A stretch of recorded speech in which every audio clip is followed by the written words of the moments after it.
이번 한 주간 인터넷을 뜨겁게 달구었던 한 사진이 있습니다. 그 사진은 미국에서 일어난 한 교통사고의 사진이었습니다. 교통사고가 났는데 4살 된 아기가 교통사고를 당하여 그곳에서 피를 흘리며 구급대원의 처치를 받으며 구급차를 기다리고 있었습니다. 두렵고 떨리고 무서워서 울고 있는 그 어린아이 옆에서 덩치가 산만한 그 구급대원이 함께 누워 그 아이의 얼굴에 자기의 스마트폰으로 만화를 보여주면서 그 아이를 달래고 있는 사진이 이번 한 주간 인터넷을 아주 뜨겁게 달구었던 사진입니다. 너무 성경만 보지 마시고요. 가끔 가다가는 인터넷도 조금 하시고 좀 SNS도 조금 하시면 다 볼 수 있는 사진인데 전혀 안 보신 것 같아가지고 이렇게 있어가지고 너무 성경만 보지 마시고 드라마도 좀 보시고요. 뉴스도 좀 보시고 너무 성경만 보지 말고 세상 돌아가는 이야기도 조금씩 아셔야 합니다. 너무 영적으로만 치우치지 마시고 이 영육 간의 아름다운 균형을 맞출 수 있는 저와 여러분 되시기를 간절히 소망합니다. 저는 그 장면을 보면서 야, 남을 도와주는 것은 저렇게 도와줘야 된다. 그 사람에게 맞추어서 그 사람의 눈높이에서 도와주는 것이 도움이지, 이 아이에게 4살짜리에게는 4살짜리에게 맞는 그 도움을 줘야 되고, 한 30살 청년이 누워서 피 흘리고 있는데 옆에 같이 누워가지고 이 만화 보여주고 있으면 이게 말이 되는 소리입니까? 그러니까 도움을 주는 자는 도움을 받는 자에게는 그 사람에게 맞춰서 주는 도움이 참 도움이고, 만약 나만 생각해서 그 사람에게 도움을 준다면 그것은 도움이 아닐 것입니다. 저는 또 그 장면을 보면서 스스로 제가 생각해 봤던 것은, 생각해 보면서 참 가슴을 짓눌렀던 것은, 나는 하나님의 말씀을 전할 때에 나 좋으라고 말씀을 전할까, 앉아 있으신 하나님의 백성들이신 여러분들을 위해서 하나님의 말씀을 전하고 있을까, 이 생각을 참 많이 해보았습니다. 여러분, 이해가 안 되면 말씀해 주십시오. 네. 설교가 말씀이 이해가 안 되면 목사님 어떤 내용이었습니까? 라고 식사 후에도 얘기할 수 있고 얼마든지 이야기할 수 있습니다. 그러니까 또 이런 생각을 하고 있는데, 제가 저희 애기 엄마와 엊그저께인가요? 저녁에 뭘 이야기하면서 제가 어떤 것을 물었습니다. 설교의 내용을 물었었습니다. 제가 여러분에게 한번 묻고 싶습니다. 물이 가지고 있는 의미가 뭐죠? 성경에 나와 있는 물이 가지고 있는 의미. 하늘에서 내리는 물, 냇물과 강물의 뜻과 의미와 우물이 가지고 있는 이 의미가 무엇입니까? 제가 그것을 물었었습니다. 제 애기 엄마에게. 정말 놀라운 일이 발생했습니다. 안 들었답니다, 설교를. 내가 안 들었든지 기억이 잘 나지 않는다. 순간적으로 얼마나 화가 나든지요.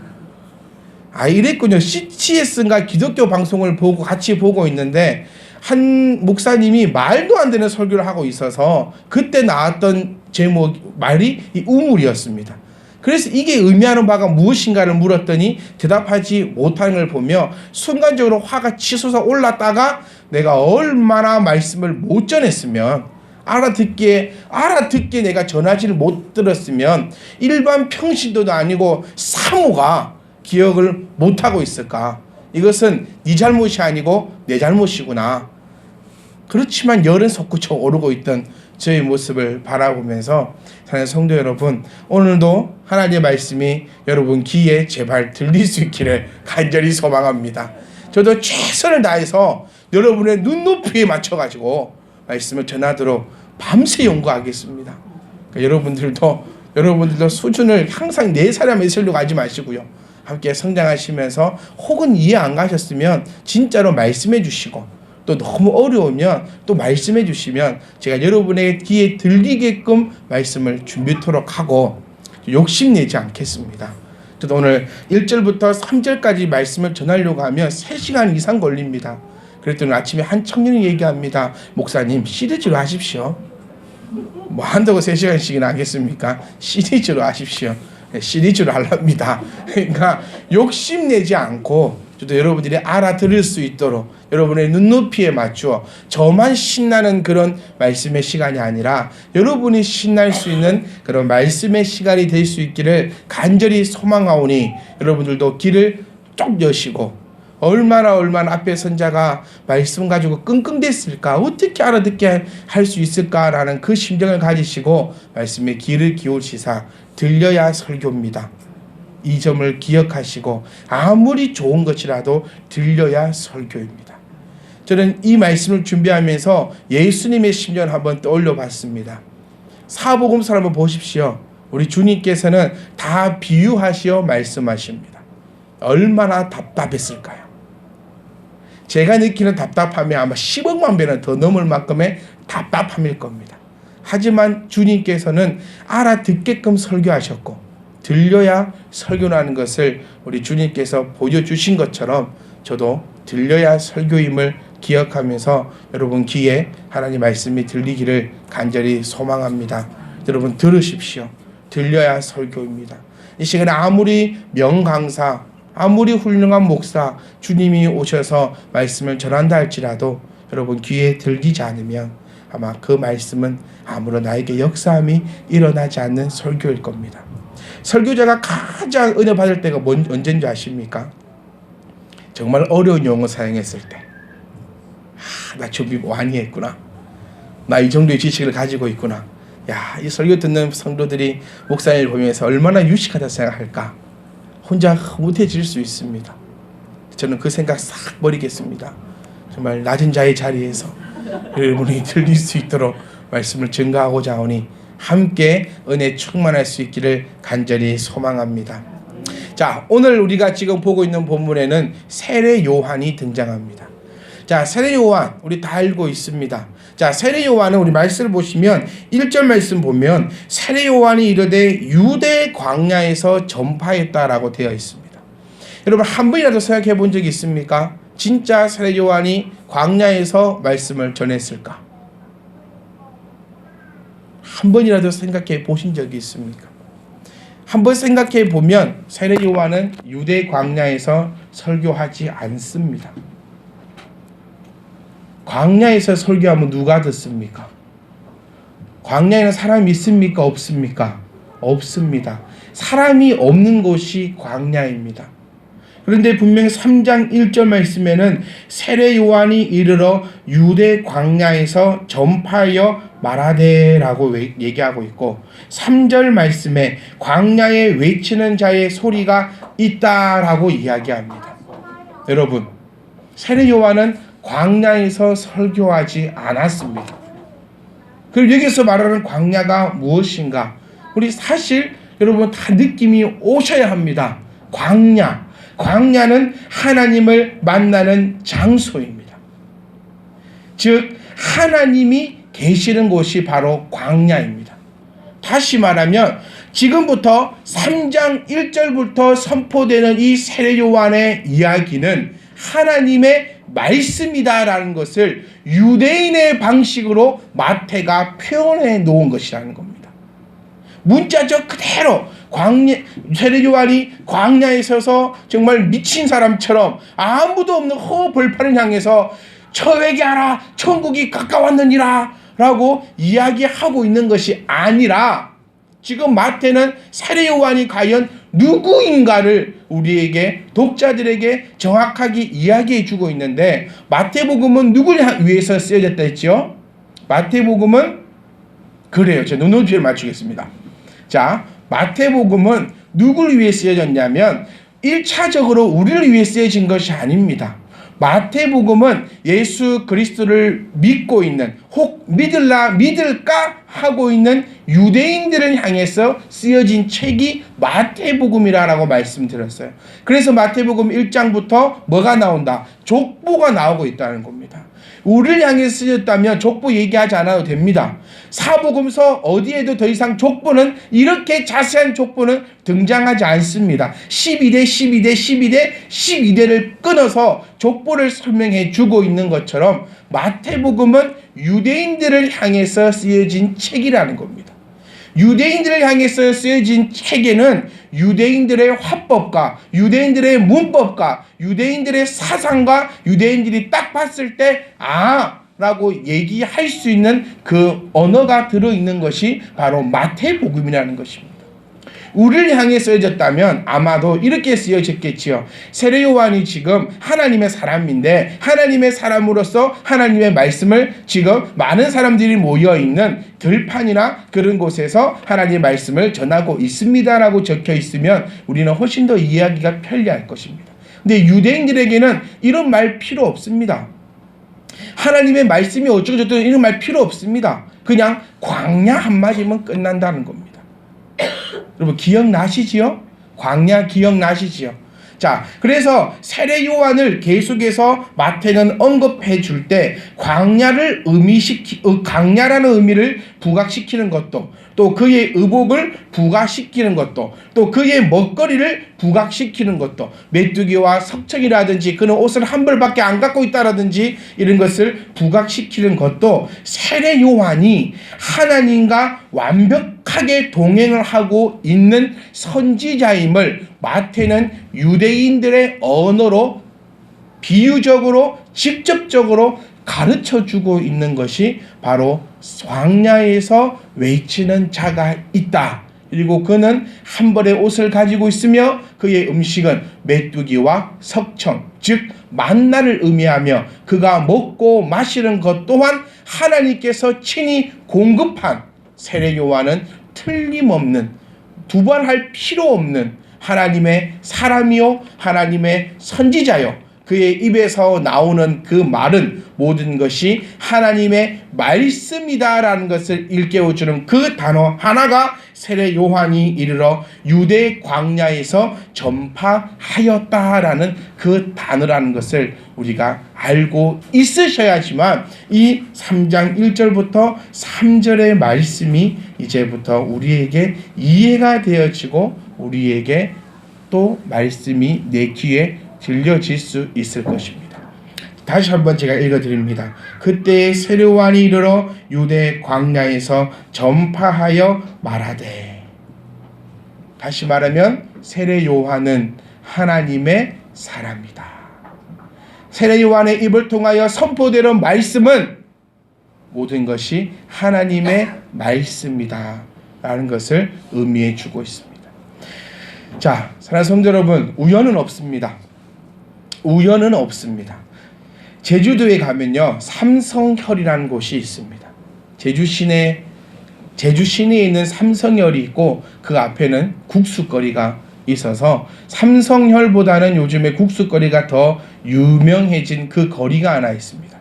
이 삼성혈이 무엇이냐면 옛 문헌들 가운데 고려사, 영주지 등의 기록에 탐나국의 건국신화가 전해지고 있는데 쉽게 얘기하면 이겁니다. 탐나현은 전라도 남쪽 바다에 있다. 태초에 사람이 없더니 삼신인이 땅에서 솟아났다. 그래서 구멍이 3개가 있는데, 그래서 삼성혈, 구멍이 3개 있는데 거기서 3명의 신인데 사람이 갑자기 솟아났고 그 마지를 양을 낳아, 둘째를 고을 낳아, 셋째를 부을 낳으라고 했다라고 하며, 삼신이는 황량한 들판에서 사냥을 하며 가죽옷을 입고 고기를 먹었다라고 기록이 되어 있습니다. 저는 이 이야기를 듣고 보면서 얼마나 억울할까라는 생각이 들어요. 분명히 누군가는 제주도에 목숨 걸고 왔습니다. 배를 타고 갔던, 헤엄을 쳐서 갔던, 어떤 것을 해서 갔든지 간에 그곳에 목숨을 걸고 가서 그곳을 탐나국을 세우고 열심히 그곳을 개척해서 아름다운 도시로 만들어 놨는데 세상에 우연히 땅에서 솟아났다고 얘기하니 정말 그 본인은 아마 땅속에서 얼마나 지금 가슴을 치며 억울해하고 있을까. 여러분, 빅뱅이라는 것을 아십니까? 가수 빅뱅 말고요. 빅뱅이 뭡니까? 빅뱅이 우주는 팽창한다는 이론입니다. 온도와 밀도가 높은 초기 우주가 급격하게 팽창하면서 점점 식기 시작하였고, 이 초기에 우주에서 수소, 헬륨 같은 가벼운 원소가 되어서 우주는 계속 평창한다. 죄송합니다. 너무 어려운 말을 제가 해가지고 쉽게 할게요. 다시 말하면 초기에 아무것도 우주가 없었는데 엄청나게 높은 온도가 발생이 되어서 이게 팽창되었다는 겁니다. 네, 더 쉽게 하면요, 플라스틱이 있는데 이 플라스틱을 아주 강력한 온도로 빡 데핀 다음에 손으로 빡 찍어 누르면 요만했던 플라스틱이 팍 늘어납니다. 우주가 이렇게 생겼다고 얘기하며 지금도 팽창하고 있다는 이론이 바로 이 빅뱅 이론입니다. 이 빅뱅 이론을 얘기하는 한 유명한 과학자가 인터뷰를 했었습니다. 이 인터뷰 내용은 이렇습니다. 기자가 물었습니다. 누구누구 씨, 과학자 씨, 외국 사람입니다. 한국 사람이 아니라. 자, 빅뱅 이론은 아주 높은 온도에서 갑자기 이게 팍 팽창되었다고 가르치고 있는데요. 그러면 그 높은 온도는 어디에서 왔습니까? 온도가 얼마만큼이냐면요, 10의 27승의 온도랍니다. 10의 27승의 온도. 이게 얼마냐면요, 10에 동그라미가 27개 있는 온도입니다. 그럼 조를 넘고요, 경을 넘고요, 해를 넘어갑니다. 그러니까 온도 100도가 아니고 1000도가 아니고 만도가 아니고요, 1에 동그라미 27개 도시의 온도가 있어야지만 우주가 팽창이 되는데, 그럼 그 온도는 어디서 나왔습니까? 라고 질문하니 과학자가 이렇게 얘기합니다. 그것은 신의 영역이지요. 모르겠다는 겁니다. 그리고 우연이라는 얘기를 하고 그것은 신의 영역이라고 이야기합니다. 사랑하는 성도 여러분, 우주가 높은 온도에 팽창되었습니까? 팽창되었을 수도 있겠지요. 근데 그 온도가 우연히 나온 것입니까? 아닙니다. 하나님께서 모든 것을 예비하셨고 그 모든 것을 이루어셨음을 우리가 기억할 수 있길 간절히 소망합니다. 여러분, 절대 우연히 일어난 것은 없습니다. 사람이 우연히 만들어졌습니까? 물이 생겼고 우연히 거기 세균이 생겼고 우연히 그것이 박테리아가 되었고 그것이 우연히 물속으로 기어 나오더니 우연히 다리가 생기고 우연히 사람이 되는 이 우연이 됐다면 지금과도 이루어져야 되는 것이 이 우연히 이루어지는 것입니다. 예수 그리스도가 우연히 오셨습니까? 예수 그리스도가 할 게 없어서 심심해서 이 땅에 우연히 내려오셨습니까? 아니라는 것입니다. 한번 따라할까요? 하나님께서 모든 것을 예비하신다. 하나님의 이 예정론을 통하여서 우리 모든 것이 이루어짐을 우리가 기억을 하셔야 한다는 겁니다. 세례 요한이 왜 강야에서 지금 이렇게 외치고 있습니까? 왜 하나님의 사람임을 인정하며 많은 사람들에게 이렇게 소리질러 외치고 있는 것입니까? 바로 세례 요한은 하나님의 예비함을 위한 선지자임을 우리가 기억할 수 있기를 간절히 소망합니다. 누가복음 1장 17절 말씀 보시면 그가 또 엘리야의 심령과 능력으로 주 앞에 먼저 와서 아버지의 마음을 자식에게 거스린 자를 의인의 슬기에 돌아오게 하고 주를 위하여 세운 백성을 예비하리라 라고 예언되어 있다는 것입니다. 누굴 향해서? 지금 세례 요한을 향해서 누가복음 1장 17절 기자는 이렇게 설명을 하고 있다는 것입니다. 여러분, 모든 것은 예비됩니다. 모든 것은 하나님의 그 예비하심에 따라, 그 계획하심에 따라 모든 것이 이루어짐을 우리가 기억할 수 있기를 간절히 소망합니다. 세례 요한은 예수 그리스도를 예비하는 자였습니다. 예수 그리스도와 갈 길을 닦아주는 자였습니다. 다시 말하면 구약에서부터 태초에부터 하나님께서 계획하시고 예비하셨던 것이 세례 요한을 통하여서 나타나고 있음을 우리는 발견할 수 있어야 한다는 것입니다. 여러분을 통하여서 하나님의 계획하심과 예비하심들이 나타날 수 있기를 간절히 소망합니다. 우리가 우연히 예수님을 믿습니까? 아닙니다. 우리가 우연히 참미디만교회 지금 나왔습니까? 아닙니다. 여러분과 제가 우연히 만날 수 있는 사람들은 결단코 아니라는 것입니다. 여러분이 참미디만교회에 모여서 예배하기까지 하나님의 어떠한 섭리가 있었는지 여러분 개인들은 다 알고 계실 겁니다. 야, 우연히 교회 여기가 서 있어서 왔습니까? 그 교회 지금 차고 터져 나가겠죠. 우연히 여기 있어서 올 것 같으면. 여러분들이 이곳에 지금 우연히 앉아 있다면 하나님의 섭리하심을 우리는 발견하지 못할 것입니다. 우리는 결단코 예수님을 우연히 믿고 있는 것이 아닙니다. 하나님께서는 우리를 택하여 주셨고 하나님의 계획하심 따라 여러분들이 하나님의 선택함에 의하여 예수 그리스도를 나의 구주로 영접하심을 기억할 수 있기를 간절히 소망합니다. 우연이란 말을 다르게 한번 표현해 볼까요? 우연이라는 말은 나의 교만함입니다. 우연이라는 말은 나의 하나님을 부정하는 행위입니다. 우연이란 말은 아무것도 인정치 않는 그런 무식한 삶일 뿐이라는 것을 우리가 기억을 하셔야 합니다.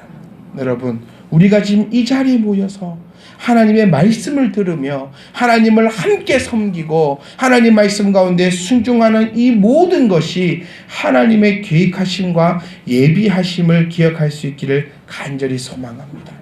절대로 우연히 된 것이 아닙니다. 저와 여러분의 만남은, 여러분 모든 우리의 만남은, 모든 우리가 하나님께 예배드리고 있는 이 모든 것이 하나님께서 여러분들을 향하여 계획해 놓으셨던 하나님의 놀라운 계획하심을 믿고 하나님께 감사하며 함께 예배의 자리로 나아갈 때에 기쁨이 충만할 수 있기를 간절히 소망합니다. 예수님은 절대로 우연히 오신 분이 아닙니다. 예수님은 철저하게 구약에서 예언되었던 바이심을 기억하셔야 합니다. 구약 성경에서 얘기하고 있는 바가 무엇입니까? 예수 그리스도만을 이야기하고 있습니다.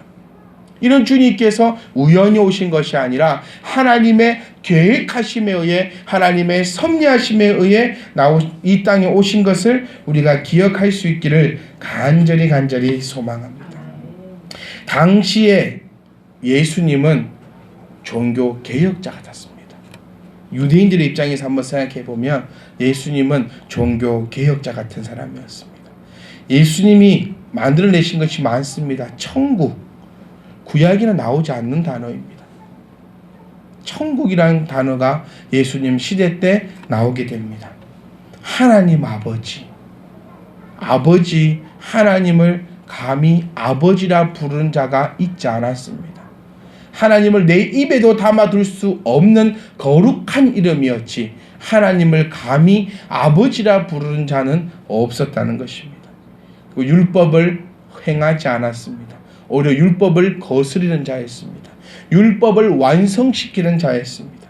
예수님의 성전론, 그들이 가지고 있던 성전에 대한 생각과 예수님이 가지고 있는 성전의 생각은 완전히 달라버렸습니다. 그래서 그들이 볼 때 예수님은 종교개혁자였으며 이단이었고 말도 안 되는 또라이 같은 자였습니다.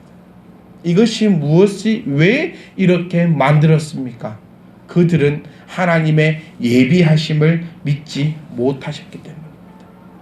그들이 그렇게 한 것은 예수 그리스도를 하나님의 아들로 몰랐기 때문이라는 겁니다. 아니요, 몰랐기보다는 그렇게 인정하고 싶지 않았다는 것입니다.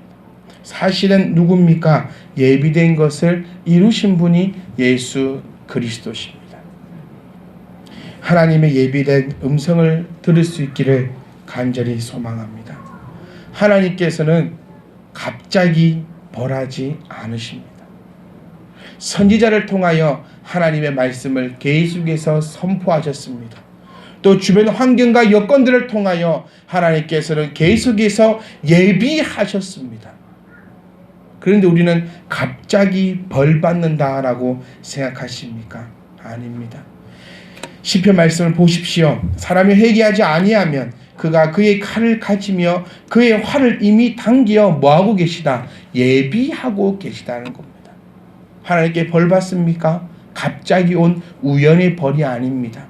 나의 행실과 나의 믿음과 나의 부족한 것들을 하나님께서는 바라보시며 벌 또한 예비하고 계셨음을 기억하셔야 합니다. 여러분, 갑자기 복 받는 것 같습니까? 저 사람은 갑자기 복 받는 것 같습니까? 아닙니다. 여러분, 로또가 당첨될라 해도 로또 살 돈을 모아놨으면 차를 한 대 삽니다. 무슨 말인지 아시죠? 로또 살 돈을 10년 동안 모아보십시오. 일주일에 2만원씩, 한 달이면 얼마, 2, 4, 8, 8만원, 10만원, 1년에 120만원, 10년을 모으면 1200만원입니다. 로또 만든 사람도 갑자기 만든 게 아니라 그만큼 투자를 했으니까 로또가 만든 것입니다. 하나님의 복 갑자기 받습니까? 아닙니다. 하나님의 복도 지혜를 예비하시며 하나님의 복도 미리 예비해 놓으신 분이 하나님이십니다. 여러분, 갑자기 기도 한번 하게 복이 팍 오고 예배 한번 잘 들더니 복이 한번 팍 오고 갑자기 내리는 게 아니라 하나님께서는 여러분이 쓸 거, 여러분이 필요한 거, 여러분에게 있어야 할 것, 여러분의 가장 귀한 것을 하나님께서는 누구보다도 미리 아시고 준비하고 계신 분이 하나님이시라는 겁니다. 여러분, 기도해야만 하나님이 주실 것 같습니까? 하나님을 왜 그렇게 무당적으로 만듭니까? 복 받으려고 기도하는 것이 아닙니다. 복 받는 것은 하나님의 주권이요 하나님의 예비하신 은혜입니다. 제발 기도를 복 받으려고 하지 말고 믿는 자로서 아버지 앞에 기도할 수 있기를 간절히 소망합니다. 달라고 해야지만 하나님이 주신다면 여러분, 저와 여러분들은 하루 종일 달라고만 해야 됩니다.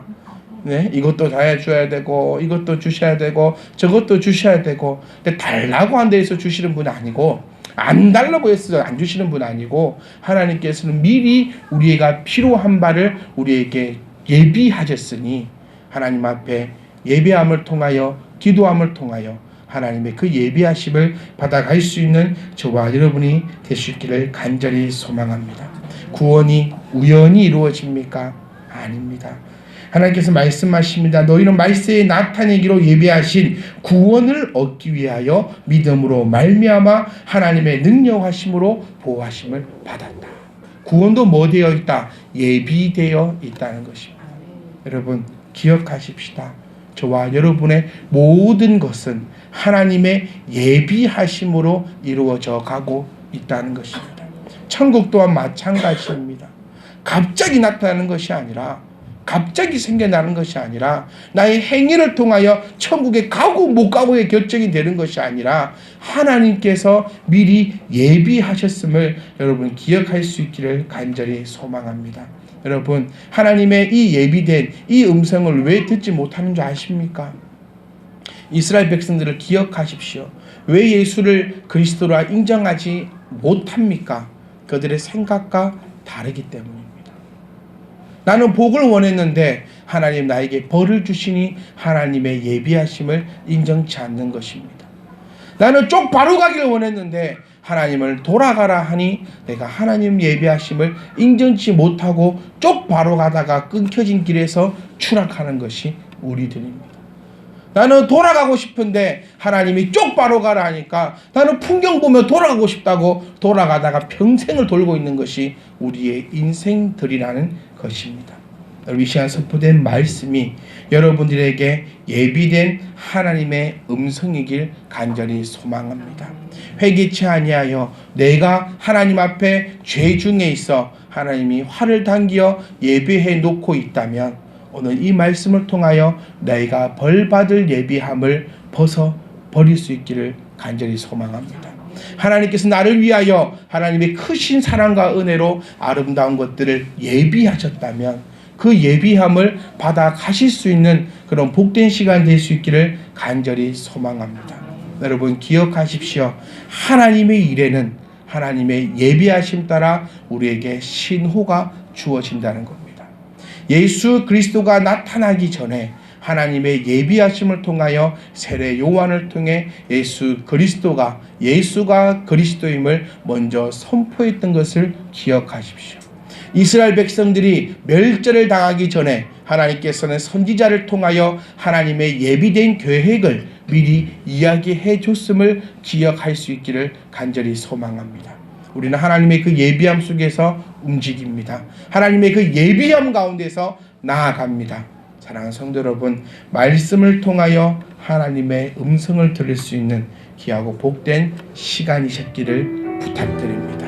예비된 하나님을 믿고 따라가시사 예비된 그 길로 나갈 수 있기를 간절히 소망합니다.